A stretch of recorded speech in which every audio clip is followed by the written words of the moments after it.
இப்பதான் போராட்டம் நடத்தும்னு அறிவிச்சிருக்கிறாங்க. டோல்கேட்டு தொடங்கப்பட்ட காலத்திலிருந்து தொடர்ச்சியாக போராடிட்டு வர சட்டமன்றத்தில் போராடி 3 டோல்கேட்டை சென்னையில் OMR சாலையில் நீக்கியிருக்கிறேன். இப்போ அதேமாரி 60 கிலோமீட்டருக்கும் இடையில தான் ஒரு சுங்கச்சாவடி இருக்க வேண்டும் என்று சட்டமன்றத்தில் நான் பேசி அது கொள்கை ரீதியாக நம்முடைய நெடுஞ்சாலைத்துறை அமைச்சர் அவர்கள் ஏற்றுக்கொண்டு நம்முடைய இந்திய நாட்டினுடைய நெடுஞ்சாலைத்துறை அமைச்சருக்கு கடிதம் எழுதியிருக்கிறார். அப்படி பார்த்தால் 60 கிலோமீட்டருக்கு இடையில் எந்த சுங்கச்சாவடிகள் இருந்தாலும் அது அனைத்தும் உடனடியாக அப்புறப்படுத்தப்பட வேண்டும். இதுதான் தமிழக வாழ்வுரிமை கட்சி தொடர்ந்து முன்வைத்து நாங்கள் போராடி வருகிறோம்.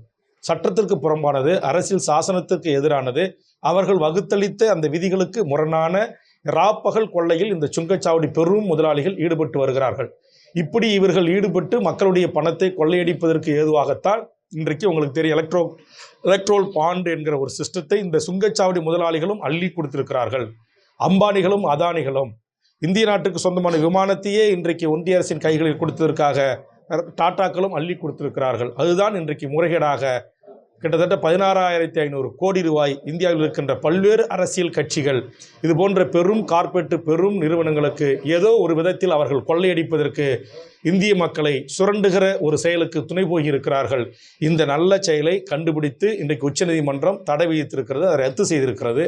அதனால் அதை வரவேற்கிறேன். இந்த சுங்கச்சாவடி கும்பல்களும் இந்த எலக்ட்ரோல் பாண்ட் மூலமாக இந்த ஆண்டுகின்ற பிஜேபிக்கு ஆண்ட கட்சிகளுக்கு அள்ளி கொடுத்திருக்கிறார்கள். அதனால்தான் இந்த தேசிய கட்சிகள், நாட்டை ஆளுகின்ற கட்சிகள் கள்ள மௌனம் சாதிக்கிறார்கள் இந்த ராப்பகல் கொள்ளையில்.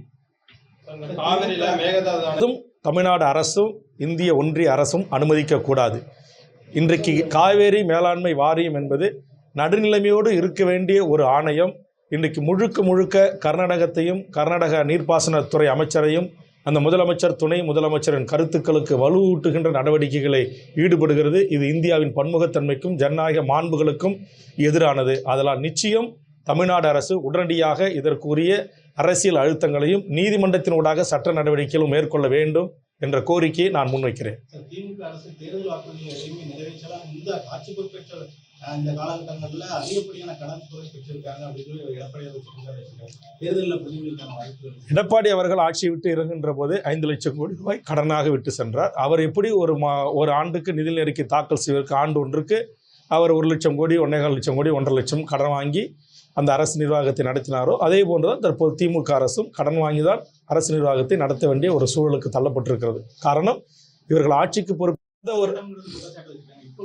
கொரோனா 2 ஆட்சி காலத்திலும் கொரோனா இருந்தது. ஆக தமிழ்நாடு அரசின் நிதி நிலைமை என்பது மிக நெருக்கடியான ஒரு சூழல் தான் இருக்கிறது. நாளை நானே முதலமைச்சராக வந்தாலும் நம்முடைய வரி வருவாயை வைத்துக்கொண்டு நாம் இந்த நிர்வாகத்தை நடத்த முடியாது. காரணம், இன்றைக்கு மோடி ஆட்சி பொறுப்பேற்ற பிறகு இதுவரையில் நாம் கிட்டத்தட்ட 8,50,000 கோடி ஜிஎஸ்டி வரியாக இந்திய ஒன்றிய அரசுக்கு நாம் தமிழ்நாட்டிலிருந்து வரி வசூல் செய்து தந்திருக்கிறோம். ஆனால் அவர்கள் நமக்கு திருப்பி கொடுத்த தொகை என்பது வெறும் 1.5 லட்சம் கோடி ரூபாய்.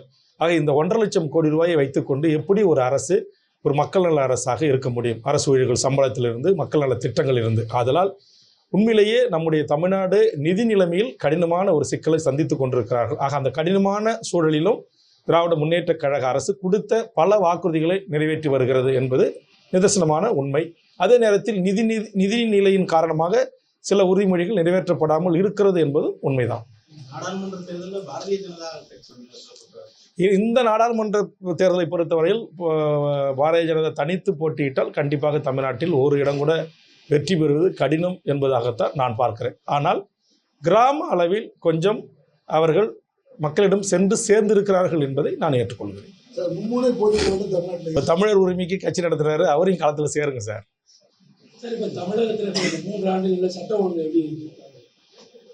மிகப்பெரிய சாதிய கலவரங்களோ மத கலவரங்களோ துப்பாக்கி சூடுகளிலே 10 பேர் 20 பேர் இறந்தாங்க அப்படின்ற அளவுக்கான சட்ட ஒழுங்கு பிரச்சனைகள் இல்லை. அதை சிறப்பாக கையாண்டு கொண்டு வருகிறார்கள். ஆனால் அதே நேரத்தில் அங்கொன்றும் இங்கொன்றுமாக சில பிரச்சனைகள் இருக்கத்தான் செய்கிறது. அது மொழி தெரியாத சில காவல்துறை உயரதிகாரிகள் அந்த மக்களுடைய பிரச்சனைகளை, அந்த கிராமத்தினுடைய சூழலை, அந்த மாவட்டத்தினுடைய அரசியல் சார்ந்த சமூகம் சார்ந்த பின்னணியை தெரிந்து கொள்ளாத டைரக்ட் IPS அதிகாரிகளாக வருகின்றவர்கள் எடுத்தேன் கவித்தேன் என்று சில நடவடிக்கைகளை மேற்கொண்ட காரணத்தினால் சில அசம்பாவிதங்கள், தவிர்க்க முடியாத சம்பவங்கள் நடந்தேறியிருக்கிறது.